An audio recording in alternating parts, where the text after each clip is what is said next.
Access 2007, Normalizing Data in Tables. In this nugget, we'll discuss good database design. We'll take a look at a bloated Excel spreadsheet. We'll import it into Access 2007, and we'll divide that big bloated spreadsheet into multiple tables. In each table, we'll have a primary key and a foreign key where we'll create relationships. So we'll discuss within this nugget the rules of normalization that are prevalent in Access as well as in any other database. And we'll talk about the various relationships that exist, mainly a one-to-many relationship. Well, to get a better understanding of what normalizing data actually means, let's take a look at an Excel spreadsheet. The nature of an Excel spreadsheet is a flat file. You can't set up relationships here, so really you just throw a bunch of information on a spreadsheet. We have our species, animal name, habitat, food vendor, and our zookeeper here. And we have them all in record format. So our animal Stripe happens to be a Bengal tiger. He lives in the rainforest. He likes to eat steak, and we purchased this from our cattle rancher's outlet that is located in New Mexico, and Jim O'Brien is the gentleman that takes care of our Stripe, the Bengal tiger. Here we've broken a couple rules of normalization because, look at this, we have redundant information. We're eating up hard drive space each time we have a new Bengal tiger that comes to visit us or comes to live in our zoo. We have to add that record in there. Same goes with the habitat, the food, and the food vendor. Each time we create a new order for food from the cattle rancher outlet, we have to retype this address in here, which could lead to human errors. It'd be so easy to mistakenly type the wrong address. And if, as in most companies, we have many different spreadsheets that we use to take care of business, if the cattle rancher's outlet address changes, we will update it here, many records, but we also have other spreadsheets probably that are based off of this address. So if we just miss one of those rows in one of those spreadsheets, we could throw off our data.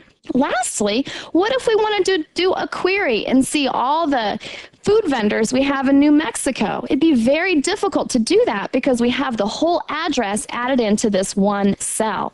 So when we import this into Access, we'll be able to take care of some of these potential problems that could exist. So without further ado, let's go ahead and launch Access. I'll click the Start menu, and here it is, pinned to the Start menu.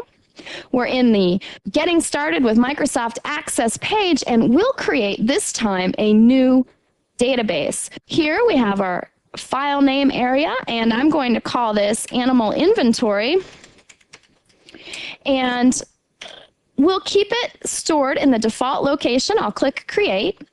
And here we'll receive a new blank database with no data. We have one empty table. Let's bring that Excel spreadsheet in, though. We can go to the External Data ribbon here. These are all the places where our source information may be. Notice we could also export if we wanted to, but we want to import this in from Access, from Excel, from SharePoint, or some other locations, such as any database that can use ODBC connectivity, HTML. We could bring in Outlook contacts if we wanted to. And these are just some other specific databases that we could use as our data source. But as you know already, Excel is where we're bringing this information from. Specify the source of the data. Well, I have a directory out here in my documents called Excel Source Data, and that's that spreadsheet that we were just looking at. I'll click Open, and now we get to complete the wizard. Yes, I do want to import the source data into a new table. By importing, I'm saying I'm actually going to have this data in two locations. It's in Excel, and it's also in Access. So, of course, it is taking up more hard drive space in my system. I could, if I wanted to, link to a data source, which means that it's only in one location in that Excel database, but via Access, I can see it. So maybe I have a lot of other people in my office that make updates to that spreadsheet. I'll see them in Access immediately. Another possibility is to append a copy of the records. Maybe it's a systematic routine item that I take care of on a weekly basis. I just take information from the Excel spreadsheet and bring it into a table that already exists. When you append, you're not overriding information, you're simply putting it at the bottom of the table. Import. is what I'd like to do though. So I'll select OK. And it's gathering that information and asking me some questions. Do I want to take that data directly from a sheet that exists in Excel, or have I previously set up a named range, which allows me just to bring in some of the data, but not everything? Well, I'd like to stick with sheet 1, and I'll choose next. From here, it's saying, well, what about those column headings? If I put a check mark here, it's indicating these will be my field names in my new table. That's just fine with me because this information has no basis as a record in my table, but as a field name, that makes sense. And it just took the first row from my spreadsheet and assumed that that would be my field headers. Next, here I can make some tweaks to this data before I import it. I could change the field name. I could index fields if I wanted to. I could even change the data type, and I could do that for every single one of these fields. I could also choose to not import some of that information. So this is a pretty powerful import wizard. I'm going to stick with the default though, so I'll click Next. Now, what about the primary key? Before, in that spreadsheet, I had absolutely no fields that would preserve uniqueness. Here, Access has recommended just a simple ID that starts with 1. If I needed to, I could choose my own primary key, but as we know, nothing would make sense as a primary key. Or I could import it in with no primary key and make changes and tweak it once it's in Access. I'll let Access add my primary key though. When I click Next, I get to choose the name of my table. So I'll call it Animal Source Data. Of course, you could call it whatever you'd like. This is fantastic. I want a wizard to analyze my table and give me some ideas for how I can normalize it. So I'll click Finish. And it's saying, hey, the wizard's ready to analyze. Would you like to continue? Well, thanks, Access. I sure would. The table analyzer is giving us some ideas. First of all, it's saying, you know what? You've got duplicate information in that waste space. Every record in this table, in their example, would have a product supplier name and an address. Anymore, our hard drives are pretty cheap. So sometimes that's not the decision maker for normalizing information, but this one sure is. The more information that's duplicated, the more potential you have for human errors. So I'll click Next, and it's saying, you know what? Here's some more items, or here's some benefits to normalizing. We can now update in just one place, like I was talking about before. I don't have to go into each spreadsheet or in Access, each table, and update the vendor's address, because now I will have a vendor's table that will have the address only once, and it will link out to another table that has the vendor's ID, and because of that relationship, they'll be tied back together. I can also work with information from different tables at the same time. This is really the power of Access. You normalize your tables to separate data for all these reasons that we've just seen, but because Access has those other objects, you use queries to pull this data back together, and forms and reports so your users can see and more easily work with this data. So you normalize data for the base and the structure of your table, and you use these other objects to put it back together so that your users have an easy time working with your information. I'll click Next. And now, do I want the wizard to decide what fields go in which tables? Sure, I do, but on your own, you could make those choices. Access has determined that we can have 3 tables built out of this. We've got table 2, 3, and table 4 here. So let's take a look. We've got our table 3, which looks like a vendor table, and this indicates that there'll be one vendor ID, but many vendors that exist in my animal table. This infinity sign indicates a one-to-many relationship. Same item here. I've got my habitat table, which will have a unique ID, only one habitat like rainforest, but I may have many animals that live in the rainforest. So one-to-many relationships are recommended. From here, instead of using these simple names like table 2, 3, and 4, I can change them. By double-clicking on this table header, I can change the name. So I'll call this one Animal. Okay, I'll call this one Food Vendor. Okay, and I'll call this one Habitat. Now, I've got to be honest with you.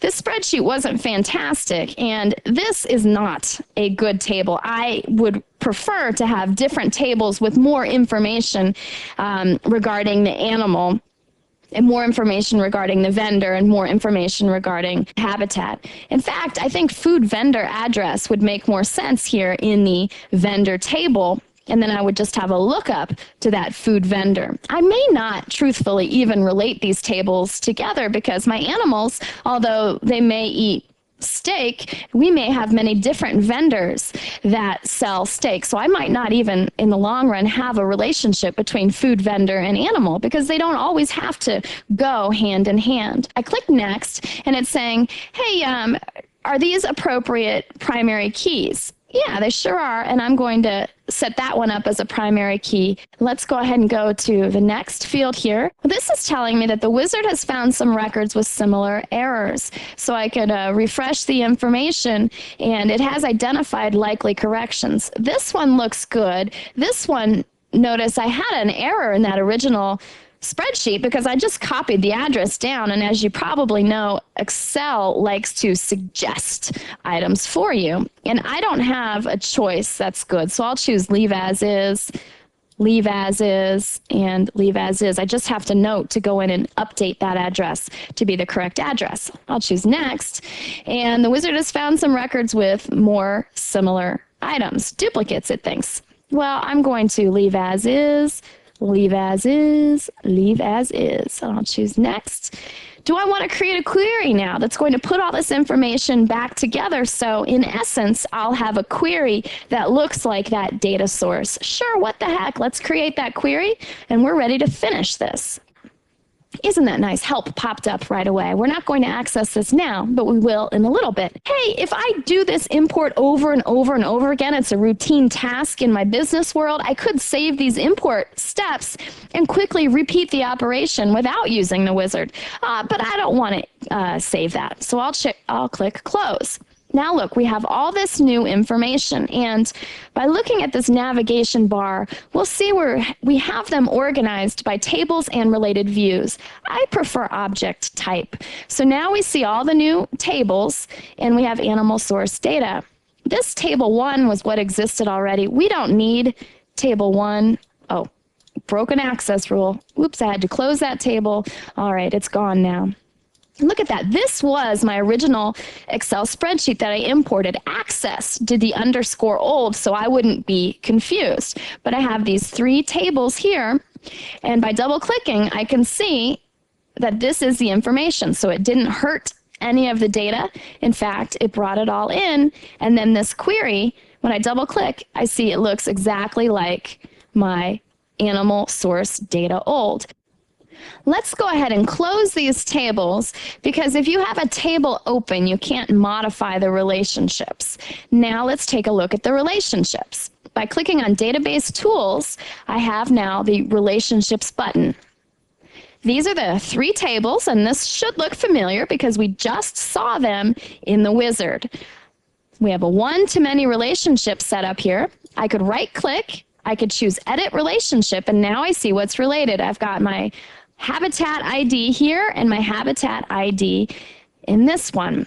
I've got Enforce Referential Integrity, which means I can't just delete the rainforest habitat without that affecting my animal table because that would leave orphaned animals with orphaned habitats. So by enforcing referential integrity, it's not going to allow me to delete rainforest without updating the related table. In fact, because I don't have Cascade Delete Records selected, I can't delete a habitat.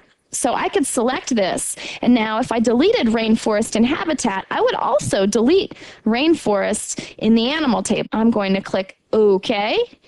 And actually, let's just delete these. I'm going to right-click again and choose Delete. Are you sure you want to permanently delete the selected relationship? Yes, I'm sure. And I want to right-click Not on that just to show you. You have to make sure that you right-click directly on that to be able to get that. So I'll choose Delete. Yes, I'm sure again. Now I have no relationships. I'm actually going to clear the layout. Yes. So now I have a cleared relationships window, And I'm ready to add some tables to this. If I click Show Table, I can now double click, or I can select a table and click Add to add them into the relationships area. I'll click Close, and now here are my tables.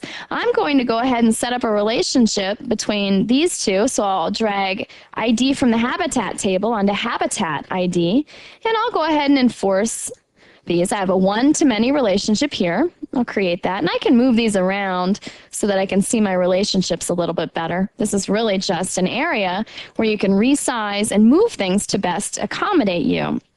And now let's go ahead and hook together this information as well. So I want my food vendor ID and my food vendor ID to work together. So I'll drag and drop these on top of each other. And I do want to enforce and cascade as well. So I'll choose Create. And now I have my relationship set up. So that's how easy it is. And of course, you could always right click to edit them as well. Well, from here, I'm going to right click and hide the table. So now I don't see any of my relationships. When I select this, I could choose to see the direct relationships for this table. I could choose to see all relationships for my entire database. So hopefully you feel comfortable with all of these different buttons.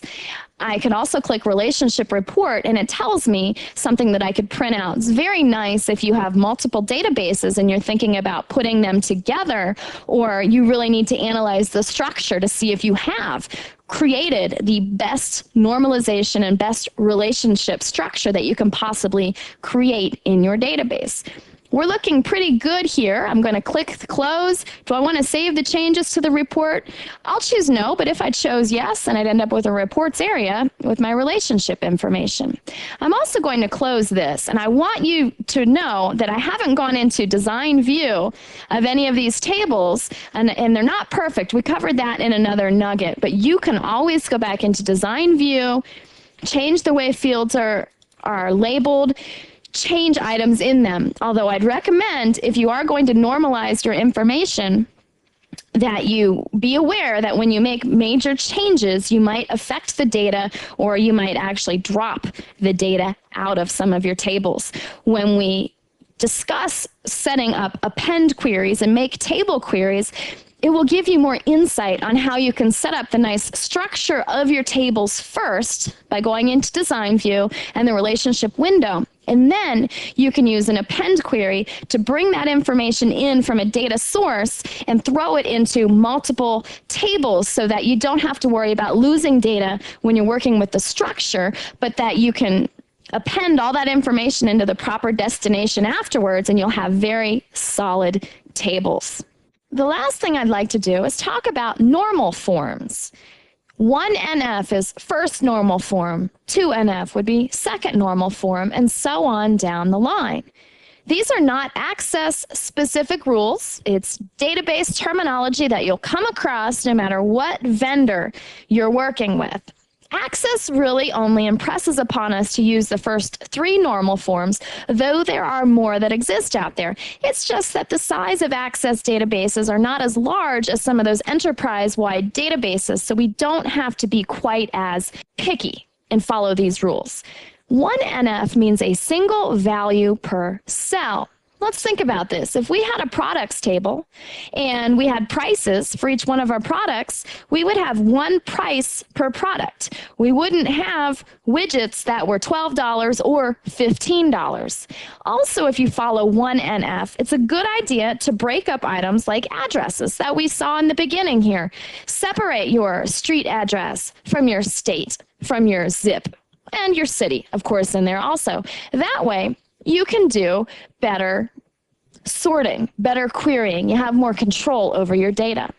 2NF, all fields are dependent on the primary key. In other words, if we have an orders table and that orders table's primary key is order ID, that would make sense, right? That could be a unique field. Then we would have our quantity for the order. We would have the customer ID for the order. We would have the product ID that customer is ordering, but we wouldn't have the price in that table. The price would be in our products table, where product ID would be the primary key. This goes back to what we were talking about earlier as well. Because what if that widget price changes? Well, we just want to go to the product table and change that widget to $15 in one place instead of going into that orders table and finding every single order for widgets and updating that to $15. 3NF, non-key fields are independent of each other. A non-key field is any field that's not the primary key.